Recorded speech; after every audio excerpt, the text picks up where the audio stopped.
The Galactic Council chamber was an architectural marvel, a construct of shimmering light and gravity-defying spires, a testament to the might of a thousand-star empire. At its center, beneath the cold and indifferent gaze of 52 alien delegations, stood a single human, alone, unarmed, and, in the eyes of the galaxy, insignificant. "Let it be recorded," boomed the voice of High Arbiter Zelther, his 6 crimson eyes narrowing as he gazed down from his throne. "Humanity stands accused of presumption." A ripple of amusement spread through the chamber. Some chuckled openly. Others simply smirked, their various appendages curling in satisfaction. Presumption. It was the charge levied against every upstart race that dared to overstep its station. Humanity had not waged war. They had not violated treaties. Their crime was far worse. They had dared to challenge the status quo. And that was unforgivable. The weight of judgment. The accused human, known only as Ambassador Elias Carter, remained motionless. He was unremarkable by all visible standards. No weapons, no enhancements, no displays of technological supremacy. Just a man in a dark suit. Zelther continued. "Humanity, a pre-FTL species barely a century ago, now demands an equal seat among the elder races. A species with no grand fleets, no genetic superiority, no divine right to rule, claiming equality?" Laughter erupted from the gathered dignitaries. A towering reptilian from the Teferic Dominion leaned forward, baring jagged teeth. "What arrogance! Your kind's greatest achievement is crawling out of its own atmosphere. You build ships out of metal like insects chewing bark. And now you demand to stand among those who have conquered entire galaxies?" A multi-limbed Sarathan diplomat chittered in mock concern. "Perhaps they do not understand their place. Shall we explain it in simpler terms?" The chamber filled with scornful murmurs. And through it all, Elias Carter did not flinch. He had expected this. He had prepared for this. And now, as silence settled, he spoke for the first time. The words that shook the stars. "It is said," Carter began, his voice calm yet carrying through the vast chamber, "that the strong have no need to acknowledge the weak." His words lingered. Some delegates shifted, uncertain. "Yet here I stand, alone, before an empire of billions." He raised his hands, indicating the grand assembly of warlords, politicians, and rulers. "If we were truly insignificant, would we be worth gathering for judgment?" Silence. The laughter had stopped. Elias stepped forward, closer to the central platform. His every movement was deliberate, controlled. A predator, not prey. "For all your power, for all your fleets, for all your claims of superiority," he let his eyes sweep the room, "you fear us?" A growl echoed from the far side of the chamber. "We do not fear primitives," spat an Ulatheri warlord, his clawed hands gripping the edge of his seat. Elias tilted his head. "Don't you?" A beat of silence. "Then why are we here?" No answer. Because there was none. The truth they could not deny. Elias continued, his voice steady. "You call us lesser. And yet, in a handful of years, we have reached beyond our system, adapted to threats we were never meant to survive, and mastered technologies you took millennia to refine." He gestured toward the Teferic delegate. "You, who claim genetic supremacy, were outmatched in battle simulations by a human pilot with barely a decade of experience." The Teferic warlord hissed in displeasure. The rumors had spread, despite their efforts to suppress them. Elias turned to the Sarathan diplomat. "Your kind, whose ships navigate the stars with ease, now purchase human-designed targeting algorithms because ours are more efficient." The Sarathan twitched. Another undeniable truth. He stepped closer to the High Arbiter. "You call us presumptuous. But the truth is, we never asked for this seat out of arrogance." He exhaled slowly. "You gave it to us the moment you realized you could not stop us from taking it." The chamber trembles. For the first time in the history of the Galactic Council, the great and powerful were silent before a human. The laughter had died. The amusement had turned to discomfort. They had gathered to belittle a lesser species. Instead, they had been forced to acknowledge its strength. Elias stepped back, clasping his hands behind his back. "If we are truly lesser," he said softly, "then cast your vote. Declare humanity unworthy, and let the stars witness your judgment." A challenge. A test. And the council knew, whichever choice they made, they had already lost. The room remained deathly still. Because in that moment they all understood the truth. They had not summoned a mere diplomat to be judged. They had summoned a herald of something far greater. Something that would change the galaxy forever. The silence in the Galactic Council chamber stretched impossibly long. No one moved. No one spoke. Because Elias Carter had forced them into a corner. If they voted to reject humanity's claim, it would confirm their greatest fear, that a species so insignificant had already become too powerful to ignore. If they granted humanity a seat, they would be acknowledging an unspoken shift, the rise of a race they had once mocked. The decision should have been simple. But as High Arbiter Zelther looked across the gathered rulers and diplomats, he saw hesitation where there should have been certainty. The fear they couldn't admit. Among the Chordati, a race of crystalline beings, a whisper passed through their telepathic network. The humans adapt too quickly.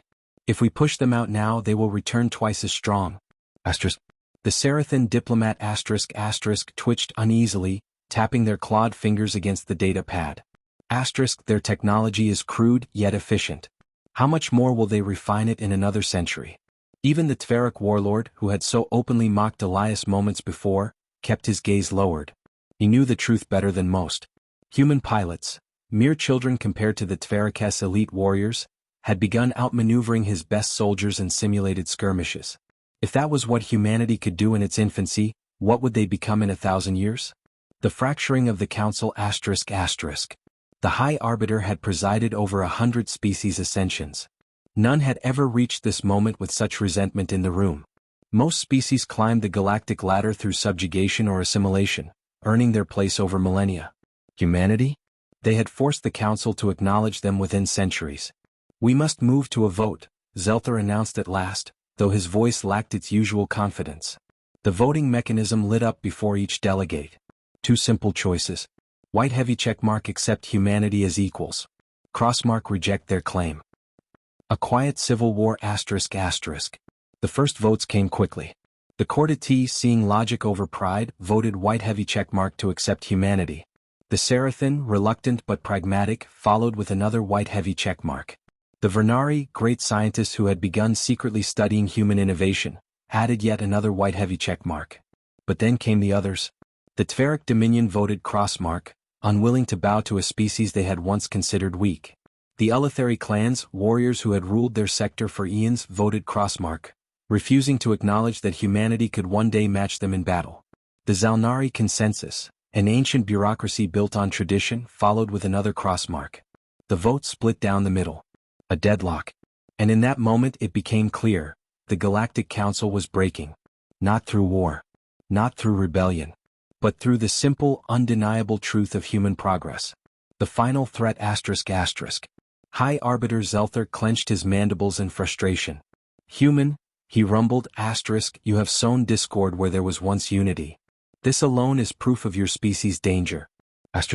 Elias Carter met his gaze without hesitation.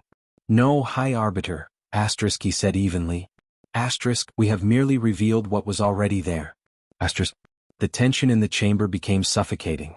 Some delegates looked to Zelther, awaiting a decree, a ruling, a punishment. He gave none.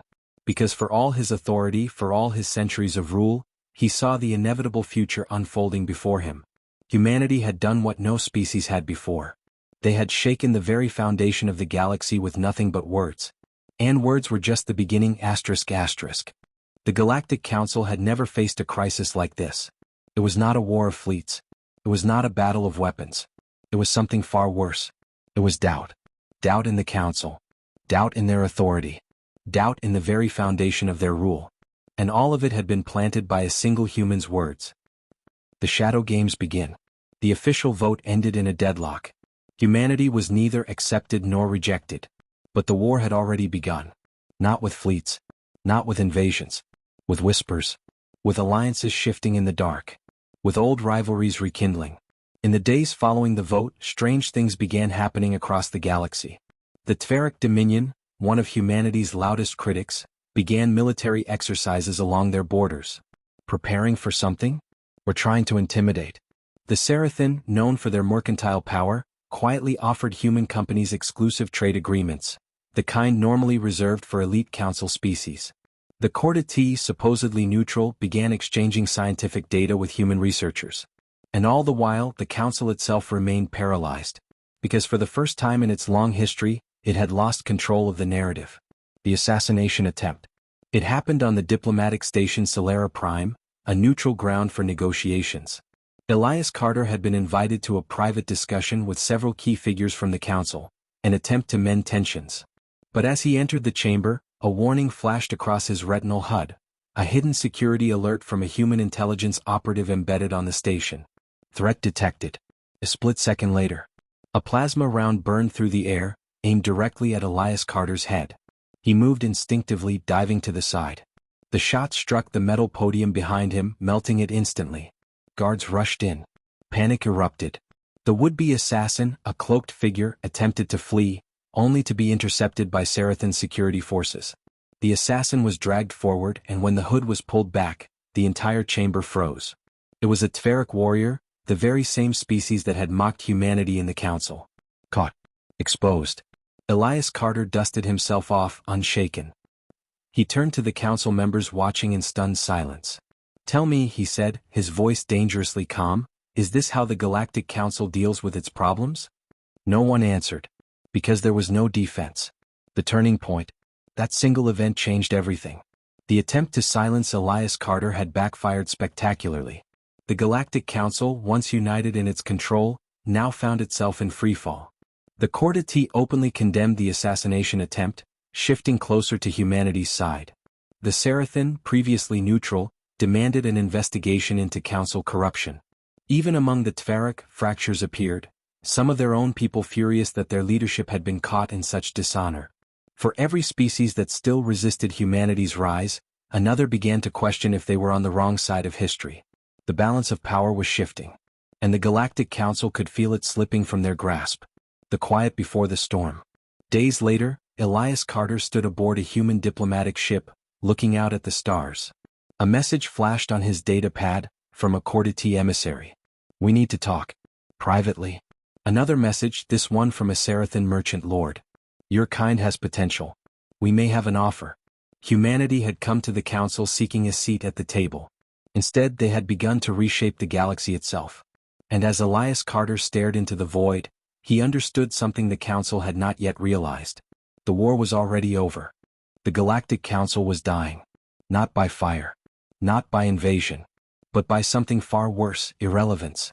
In the weeks following the assassination attempt, fault lines that had been hidden for millennia became fractures too large to ignore. Old alliances crumbled. New powers emerged. And at the center of it all was humanity. The day the council collapsed. The moment arrived not with warships but with words. A week after the failed assassination, the Sarathan, the Corda T, and 3 other major powers withdrew from the council. Their reason? "We no longer recognize this council as the highest authority in the galaxy." The shockwaves were immediate. Never before had a faction left the council by choice. It had always been the ultimate seat of power. But now the illusion had shattered. The Galactic Council had not controlled the galaxy.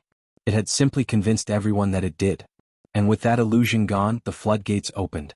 One by one, races that had been too afraid, too constrained by tradition, began to break away. The council had ruled through fear. Through the belief that they were too big to challenge. And humanity had proved that belief was a lie. The desperate last move. The remaining council members, led by the Tveric Dominion, realized their only option. Crush humanity before it was too late. With the council's authority fading, the Tveric warlords gathered what remained of their fleets. "We must remind them who rules the stars," they declared. Their plan was simple. Launch a full-scale invasion of Sol. Destroy Earth's infrastructure before they could grow any stronger. Show the breakaway factions that siding with humanity was a mistake. It was a bold move. A final, desperate gamble. And it failed before it even began. The day humanity proved its strength. The Tveric fleets never made it to Earth. The moment their armada crossed into neutral space, they were intercepted. Not by Earth's defenses. Not by human warships. By their own former allies. The Sarathan. The Corda T. The Vernari. The very same factions that had once looked down on humanity now stood between them and destruction. What? Because the galaxy had already chosen its future. And that future was with humanity. The dawn of a new order. With their invasion stopped, the Tveric Dominion collapsed in on itself. Internal rebellion tore them apart. The last remnants of the Galactic Council disbanded in disgrace. And just like that, an empire that had stood for 10,000 years was gone. No war. No conquerors. Just a single undeniable truth. The galaxy no longer needed them. The human ascendancy. A year later, a new coalition formed. Not a council. Not an empire. Something different. A true alliance of species, based not on superiority but on mutual progress. And at its heart, humanity. Not because they had conquered the stars. Not because they had the strongest fleets. But because they had changed everything with nothing but their words.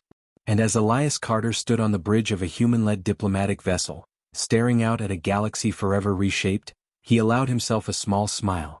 Humanity had not been given its place. It had taken it. And the stars would never be the same again. The end.